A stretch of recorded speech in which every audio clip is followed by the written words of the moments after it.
Roshel develops LUV that converts to armored truck in 2 hours. Canadian armored vehicle manufacturer Roshel will debut 3 new military platforms at CANSEC 2026 in Ottawa, leading with a modular light utility vehicle that can convert from a standard unprotected configuration to a STANAG Level 2 armored vehicle in approximately 2 hours, offering NATO-aligned militaries a way to maintain battlefield-ready protected transport without sustaining large fleets of dedicated armored vehicles in peacetime. The announcements confirmed by Roshel CEO Roman Shimonov ahead of the show come as Canada advances its defense industrial strategy with an explicit focus on sovereign land vehicle capability and domestic manufacturing. The LUV platform's 2-hour conversion concept addresses a logistics and economics problem that has frustrated defense planners in Canada and comparable NATO nations for years. Maintaining a large fleet of dedicated armored vehicles is expensive in peacetime. The vehicles require specialized storage, maintenance, trained crews, and supply chains, even when no immediate threat justifies their full operational deployment. The alternative, buying armored vehicles only when a crisis materializes, runs into the reality that armored vehicle production takes years and cannot be accelerated on short notice. Roshel's LUV proposes a third path, a vehicle that operates as a standard soft-skin platform under normal conditions, indistinguishable in its driving characteristics and operational requirements from a conventional truck, and converts to STANAG Level 2 blast and ballistic protection by swapping out doors, windshield, and other modular protection components when the threat level requires it.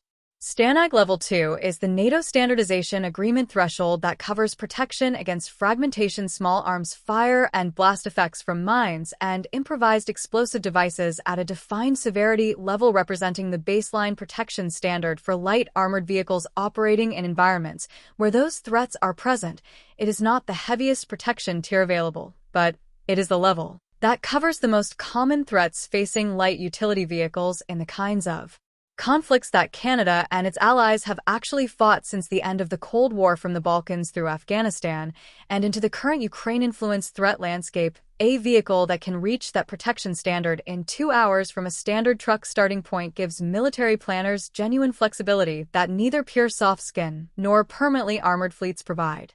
The LUV's development draws directly on Roshel's operational experience, with more than 2,500 vehicles currently deployed in Ukraine, giving the company a feedback loop between active frontline use and Canadian engineering that few vehicle manufacturers anywhere in the world can match. At this stage of the conflict, Ukraine has provided the most intensive real-world stress test of light military vehicles in the modern era, with vehicles subjected to extreme operational tempos, improvised threats, difficult terrain, and the kind of sustained use that exposes design weaknesses that peacetime testing never surfaces. Roshel's ability to incorporate that frontline feedback directly into the LUV's development makes the platform's claimed survivability and maintenance characteristics more credible than laboratory specifications alone could support.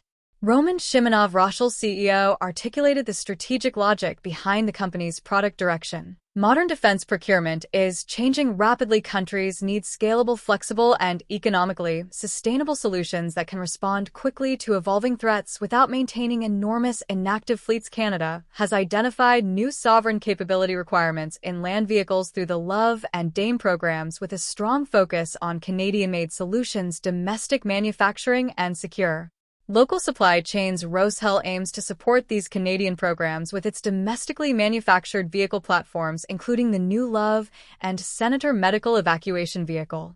The ExtremV tracked vehicle that Roshel will also unveil at CANSEC represents an expansion of the company's product portfolio into territory that wheeled platforms cannot cover. Developed in partnership with ST Engineering and localized for Canadian production, the ExtremV is an all-terrain tracked platform engineered for the extreme operating environments that Canada's geography makes operationally relevant: Arctic cold, deep snow, alpine terrain, mud, and the kind of remote wilderness that wheeled vehicles bog down in or cannot reach at all. Its twin-cabin design allows the front and rear sections to move independently across uneven ground, reducing the risk of the vehicle becoming high-centered on obstacles that would strand a rigid frame alternative. The platform carries up to 4,000 kilograms of payload in its soft-skin configuration, operates across a temperature range from -46 to +49 degrees Celsius with a cold start kit, provides amphibious capability, and covers approximately 350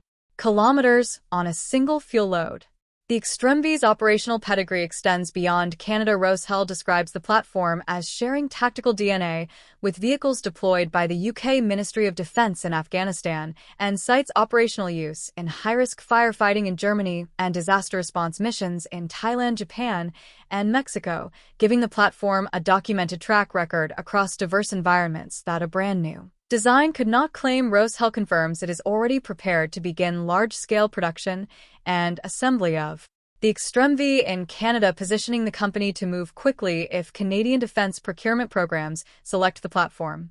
The Senator Medical Evacuation Vehicle rounds out Roshel's CANSEC showcase, with a focus on casualty evacuation under modern operational conditions, designed to allow wounded personnel to be extracted and loaded with minimal physical effort from the medical personnel performing the evacuation.